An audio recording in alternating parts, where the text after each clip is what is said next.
Livro de Números, capítulos 27 e 28. Certo dia, Maala, Noa, Ogla, Milca e Tirza, as filhas de Zelofeade, fizeram uma petição. Seu pai pertencia a um dos clãs de Manassés, pois era descendente de Éfer, filho de Gileade, filho de Maquir, filho de Manassés, filho de José.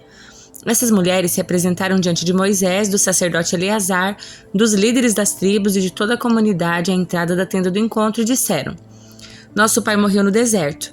Não era um dos seguidores de Corá que se rebelaram contra o Senhor, mas morreu por causa do seu próprio pecado e não teve filhos. Por que o nome do nosso pai deveria desaparecer do seu clã só porque ele não teve filhos? Dê-nos uma propriedade entre o restante de nossos parentes.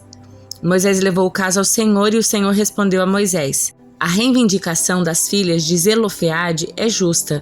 Dê a elas uma porção de terra entre os parentes do seu pai, a herança que teria sido entregue a seu pai.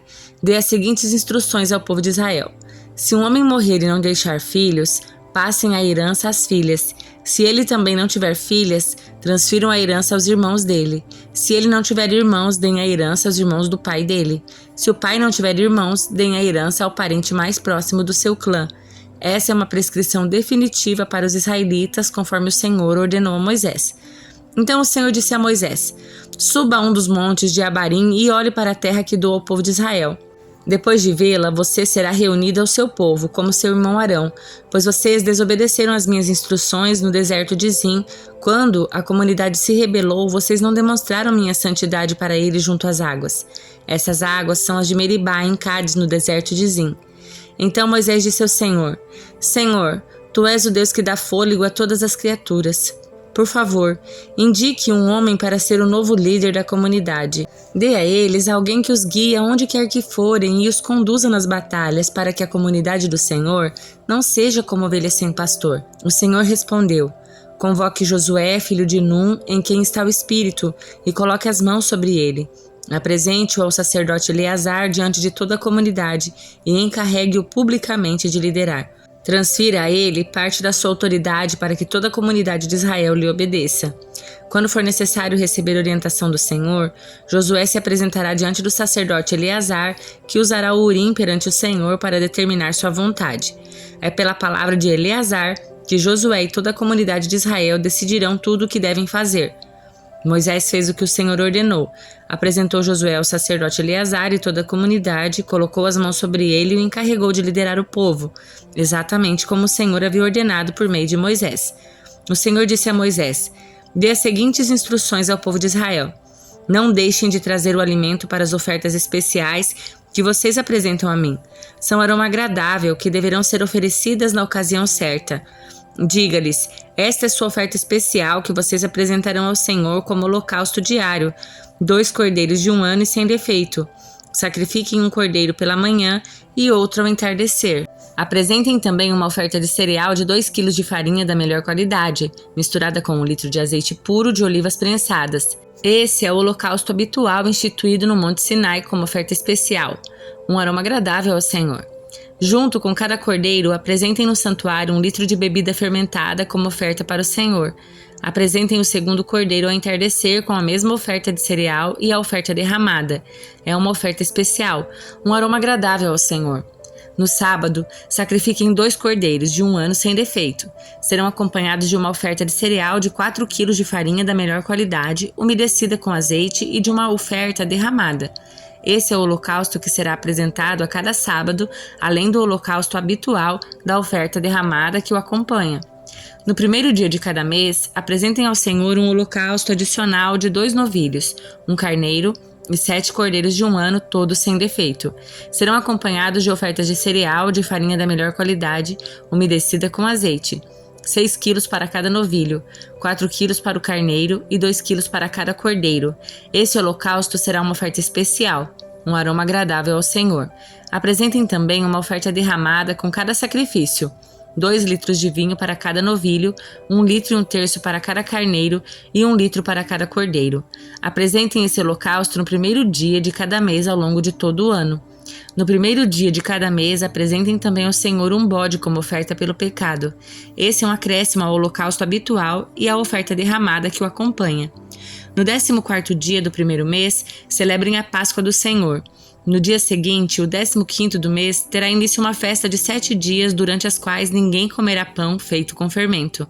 O primeiro dia da festa será um dia oficial de reunião sagrada, no qual não farão nenhum trabalho habitual. Apresentarão ao Senhor como oferta especial um holocausto de 2 novilhos, um carneiro, 7 cordeiros de 1 ano, todos sem defeito. Os sacrifícios serão acompanhados de uma oferta de cereal de farinha, da melhor qualidade, umedecida com azeite, 6 quilos para cada novilho, 4 quilos para o carneiro, 2 quilos para cada um dos 7 cordeiros.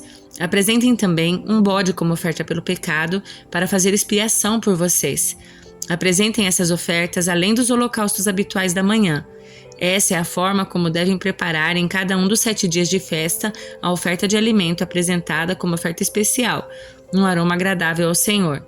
Será apresentada além do holocausto habitual e das ofertas derramadas. O 7º dia da festa será outro dia oficial de reunião sagrada, um dia em que não farão nenhum trabalho habitual. Durante a festa da colheita, quando apresentarem ao Senhor seus primeiros cereais, convoquem um dia oficial para a reunião sagrada, no qual não farão nenhum trabalho habitual. Nesse dia, apresentem um holocausto adicional como aroma agradável ao Senhor. O sacrifício será constituído de 2 novilhos, 1 carneiro e 7 cordeiros de 1 ano. Será acompanhado de ofertas de cereal, de farinha da melhor qualidade, umedecida com azeite, 6 quilos para cada novilho, 4 quilos para o carneiro e 2 quilos para cada um dos 7 cordeiros. Apresentem também um bode para fazer expiação por vocês. Preparem esses holocaustos adicionais junto com suas ofertas derramadas, além do holocausto habitual e da oferta de cereal que o acompanha. Cuidem para que todos os animais sejam sem defeito. Salmo de número 37, Salmo de Davi. Não se preocupe com os perversos, nem tenha inveja dos que praticam o mal, pois como o capim logo secarão, e como a grama verde logo murcharão. Confie no Senhor e faça o bem, e você viverá seguro na terra e prosperará. Busque no Senhor a sua alegria, e Ele lhe dará os desejos do seu coração. Entregue seu caminho ao Senhor, confie nele e Ele o ajudará. Tornará sua inocência radiante como o amanhecer, e a justiça da sua causa como o sol do meio-dia. Aquiete-se na presença do Senhor, espere nele com paciência. Não se preocupe com o perverso que prospera, nem se aborreça com seus planos maldosos. Deixe a ira de lado, não se enfureça, não perca a calma, isso só lhe trará prejuízo. Pois os perversos serão destruídos, mas os que confiam no Senhor possuirão a terra. Em breve o perverso desaparecerá, ainda que o procure não o encontrará. Os humildes possuirão a terra e viverão em paz e prosperidade. O perverso trama contra o justo, rosna e lhe mostra os dentes, mas o Senhor ri, pois vê o dia do julgamento que se aproxima. Os perversos puxam suas espadas e preparam seus arcos para matar o pobre e o oprimido, para massacrar os que são corretos. Suas espadas, porém, lhe atravessarão o próprio coração, e seus arcos serão quebrados. Melhor ser justo e ter pouco que ser perverso e rico, pois a força dos perversos será despedaçada, mas o Senhor sustenta os justos. A cada dia o Senhor cuida dos íntegros. Eles receberão uma herança que dura para sempre. Em tempos de calamidade não serão envergonhados, mesmo em dia de fome. Terão mais que o suficiente. Os perversos, contudo, morrerão. Os inimigos do Senhor são como flores do campo e desaparecerão como fumaça. O perverso toma emprestado e nunca paga, mas o justo dá com generosidade. Aqueles a quem o Senhor abençoa possuirão a terra, mas aqueles a quem amaldiçoa serão destruídos. O Senhor dirige os passos dos justos. Ele se agrada de quem anda em seu caminho. Ainda que tropece, não cairá, pois o Senhor o segura pela mão. Fui jovem e agora sou velho, mas nunca vi o justo ser abandonado, nem seus filhos mendigarem o pão. O justo é generoso e empresta de boa vontade. Seus filhos são uma bênção. Afaste-se do mal e faça o bem, e você viverá na terra para sempre. Pois o Senhor ama a justiça e jamais abandonará o seu povo fiel. Ele sempre os protege, mas os filhos dos perversos são destruídos. Os justos possuirão a terra e nela habitarão para sempre. O justo oferece conselhos sábios e ensina o que é certo. Guarda no coração a lei de Deus, por isso seus passos são firmes. O perverso fica à espreita do justo e procura matá-lo. O Senhor, porém, não deixará que o perverso tenha sucesso, nem condenará o justo quando ele for julgado. Põe a sua esperança no Senhor e ande com firmeza pelo caminho dele. Ele o honrará e lhe dará a terra, e você verá os perversos serem destruídos. Vi pessoas más e cruéis florescerem como árvores em solo nativo, mas quando voltei a olhar tinham desaparecido. Procurei por elas, mas não as encontrei. Observei os que são íntegros e justos, um futuro maravilhoso espera os que amam a paz. Os rebeldes, porém, serão destruídos de uma só vez. Não tem futuro algum. O Senhor salva os justos, Ele é sua fortaleza em tempos de aflição. O Senhor os socorre e os livra dos perversos. Ele os salva porque nele se refugiam. Evangelho de João, capítulo 5. Depois disso, Jesus voltou a Jerusalém para uma das festas religiosas dos judeus.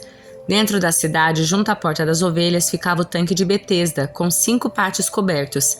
Ficavam ali cegos, mancos e paralíticos, uma multidão de enfermos esperando o movimento da água, pois um anjo do Senhor descia de vez em quando e agitava a água. O primeiro que entrava no tanque, após a água ser agitada, era curado de qualquer enfermidade que tivesse. Um dos homens ali estava doente havia 38 anos. Quando Jesus o viu e soube que estava enfermo por tanto tempo, perguntou-lhe: "Você gostaria de ser curado?" O homem respondeu: "Não consigo, Senhor, pois não tenho quem me coloque no tanque quando a água se agita. Alguém sempre chega antes de mim." Jesus lhe disse: "Levante-se, pegue sua cama e ande." No mesmo instante, o homem ficou curado. Pegou sua cama e começou a andar. Uma vez que esse milagre aconteceu no sábado, os líderes judeus disseram ao homem que havia sido curado: "Hoje é sábado, a lei não permite que você carregue essa maca." Mas ele respondeu: "O homem que me curou disse: pegue sua maca e ande." "Quem foi que lhe disse uma coisa dessas?" perguntaram eles. O homem não sabia, pois Jesus havia desaparecido no meio da multidão. Mais tarde, Jesus o encontrou no templo e lhe disse: "Agora você está curado. Deixe de pecar, para que nada pior lhe aconteça." O homem foi até os líderes judeus e lhes disse que tinha sido Jesus quem o havia curado. Então, os líderes judeus começaram a perseguir Jesus por não respeitar as regras do sábado. Jesus, porém, disse: "Meu Pai sempre trabalha e eu também." Assim, os líderes judeus se empenharam ainda mais em encontrar um modo de matá-lo, pois ele não apenas violava o sábado, mas afirmava que Deus era seu Pai e, portanto, se igualava a Deus. Jesus respondeu: "Eu lhes digo a verdade. O filho não pode fazer coisa alguma por sua própria conta. Ele faz apenas o que vê o Pai fazer. Aquilo que o Pai faz, o Filho também faz, pois o Pai ama o Filho e lhe mostra tudo o que faz. Na verdade, o Pai lhe mostrará obras ainda maiores que essas, para que vocês fiquem admirados, pois assim como o Pai dá vida àqueles que ele ressuscita dos mortos, também o Filho dá vida a quem ele quer. Além disso, o Pai não julga ninguém, mas deu ao Filho autoridade absoluta para julgar, para que todos honrem o Filho como honra o Pai. Quem não honra o Filho, certamente não honra o Pai que o enviou. Eu lhes digo a verdade: quem ouve minha mensagem e crê naquele que me enviou tem a vida eterna. Jamais será condenado, mas já passou da morte para a vida. E eu lhes asseguro que está chegando a hora, e de fato já chegou, em que os mortos ouvirão minha voz, a voz do Filho de Deus, e aqueles que a ouvem viverão. O Pai tem a vida em si mesmo, e concedeu a seu Filho igual poder de dar vida. E lhe deu autoridade para julgar a todos, porque ele é o Filho do Homem. Não fiquem tão surpresos. Na verdade, vem o tempo em que todos os mortos ouvirão em seus túmulos a voz do Filho de Deus e ressuscitarão. Aqueles que fizerem o bem ressuscitarão para terem vida eterna, e aqueles que continuarem a fazer o mal ressuscitarão para serem julgados. Não posso fazer coisa alguma por minha própria conta. Julgo conforme aquilo que Deus me diz. Logo, meu julgamento é justo, pois não faço minha própria vontade, mas a vontade do meu Pai que me enviou. Se eu testemunhasse a respeito de mim mesmo, meu testemunho não seria válido, mas há outro que também testemunha sobre mim, e eu lhes asseguro que tudo o que ele diz a meu respeito é verdadeiro. Vocês enviaram investigadores para ouvir João e o testemunho dele sobre mim é verdadeiro. Claro que não tenho necessidade alguma de testemunhas humanas, mas digo estas coisas para que vocês sejam salvos. João era como uma lâmpada que queimava e brilhava, e por algum tempo vocês se empolgaram com a mensagem dele. Mas eu tenho um testemunho maior que o de João. As obras que realizo, o Pai me deu essas obras para concluir, e elas provam que ele me enviou. E o Pai que me enviou testemunhou ele próprio a meu respeito. Vocês nunca ouviram sua voz, nem o viram pessoalmente, e não têm sua mensagem no coração, pois não creram em mim, aquele que foi enviado por ele. Vocês estudam minuciosamente as Escrituras porque creem que elas lhe dão vida eterna, mas as Escrituras apontam para mim, e no entanto vocês se recusam a vir a mim para receber essa vida. Sua aprovação não vale nada para mim, pois eu sei que o amor de Deus não está em vocês. Eu vim em nome do meu Pai e vocês me rejeitaram. Se outro vier em seu próprio nome, vocês o receberão. Não é de admirar que não possam crer, pois vocês honram uns aos outros, mas não se importam com honra que vem do único Deus. Mas não sou eu quem os acusará diante do Pai. Moisés os acusará. Sim, Moisés em quem vocês põem sua esperança. Se crescem de fato em Moisés, creriam em mim, pois ele escreveu a meu respeito.